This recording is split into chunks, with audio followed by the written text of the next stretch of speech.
მიახლოებით აი ასეთი უნდა იყოს დაბალანსებული კვება. ეს არის ჩემი ერთ-ერთი დაბალანსებული კვების თეფში.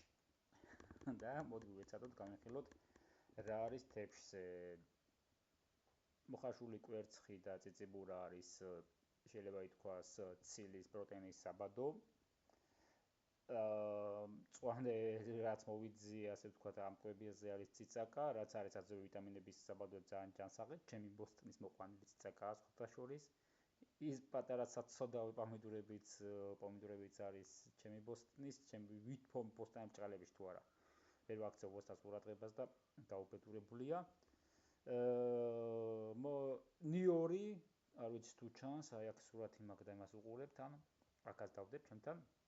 ნიორი და ხახვი, რომლებიც ასევე ძალიან მიყვარს და ძალიან არის ვიტამინების საბადო და ყველა კვებაზე მე პირადად ვცდილობ ნიორი, ხახვი და ციცაკა ცოტა მაინც იყოს.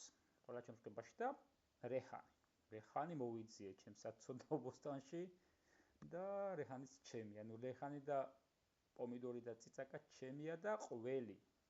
შეიძლება ითქვას ერთ-ერთი ბუნებრივი კალციის საბადო, იმერული ჩემია მოყვანილი და გაკეთებული ყველი, ასეთ კონსულტანტი აკეთებს თავის ყველს. მოკლედ ბევრი ჩანს, მაგრამ ჩემი აზრით ბევრი არ არის, რომ ფიზიკურად ვაქტიურობ და საჭირო ენერგიისთვის საჭიროა, ასე რომ კვების კონსულტანტები მარტო დანამატებს არ ვიღებთ, ფიქსაბურ დანამატებს. აი ესე ჩვენითაც ვაწარმოებთ რაღაცებს და მივირთმევთ. აბა მითხარით თქვენ რას მიირთმევთ, მეგობრებო, ასე დაბალანსებულად ახერხებთ კვებას, ეს არის ერთ-ერთი კვება.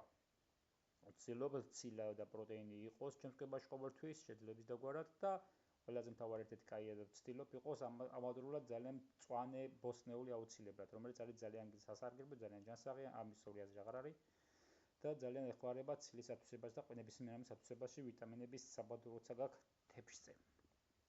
სიჯანსაღეს და ტანწერწედობას გისურვებთ ჩემო მეგობრებო. სწორი კვების წონის კორექციის პროფესორი ჯაბა თქვენს სამსახურში.